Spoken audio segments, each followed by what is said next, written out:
ことがあるんだけど。ついてないのかもしれないけれど、勇気出し、なんでこの店。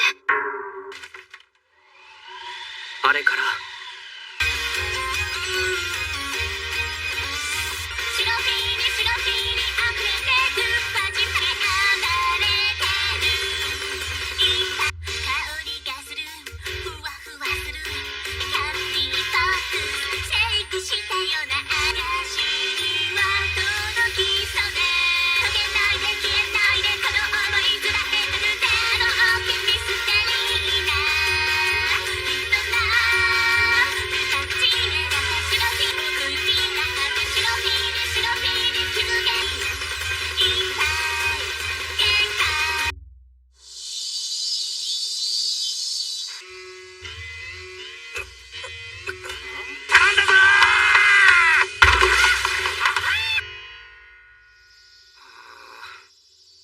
お寿司とんかつだような。召喚、そう召喚の銃。待たせたわ。言ったらね、かなつくん走ってきた。小僧のプリシに渡るわね。テーマにしようと思ってはタイミングが違うかなって感される。駄菓子揚げ物界のレジェンド、黄金の声。ビッグカツ言わないものだからやきもきしてたのよ。なんで僕ま一応ね、一応やっとこうってね、ここ。しかしビッグカツね。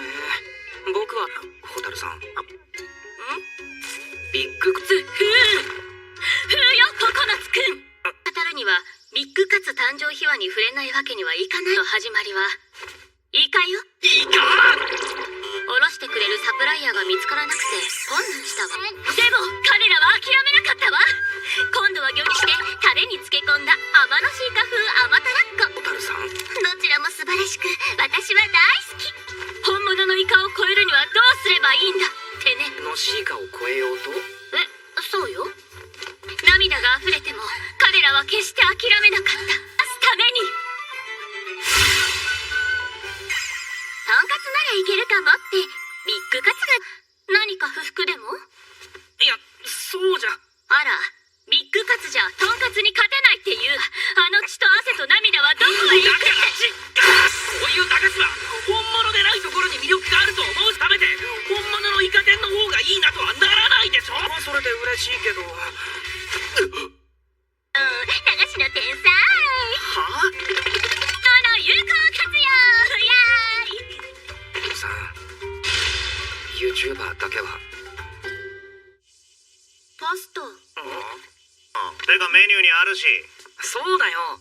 さやちゃん。確かにさやちゃんの作ったパスタは超大一流。かっこいいギャルソンがいる。いないよね。ない。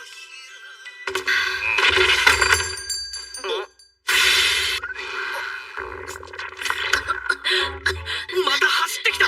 しかもまた我慢してた。が食べたいよね、さやし。2期と同レベルだよ。今何これ。驚いたでしょ。じゃねえよ。奇抜な発想に感心とかじゃねえ。これもともと即席麺の会社が作ったものなんだ。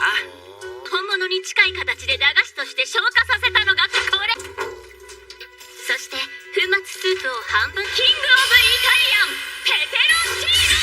さやし。おお。でしょ。確かにおいしい。あれだ、カップ麺の塩焼きそば。さすがはさやし。この袋よく見てちょ。風よ風。さらにラーメン風もあるのよ。風になるというわけ。なんでもありかよ。スープは捨てるの？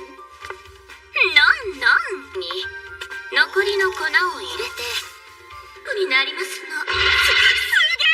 パスタ楽しんでしまった。美味しかった。イタリア語で美味しいの最上級の言い方よ。オッティモ。もう一度。オッティモ。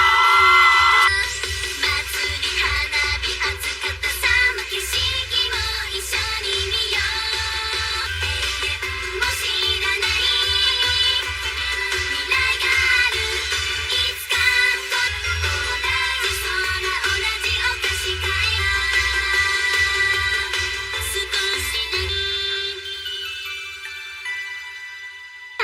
野球盤ガムとポンポンセント。さあ、鞘師と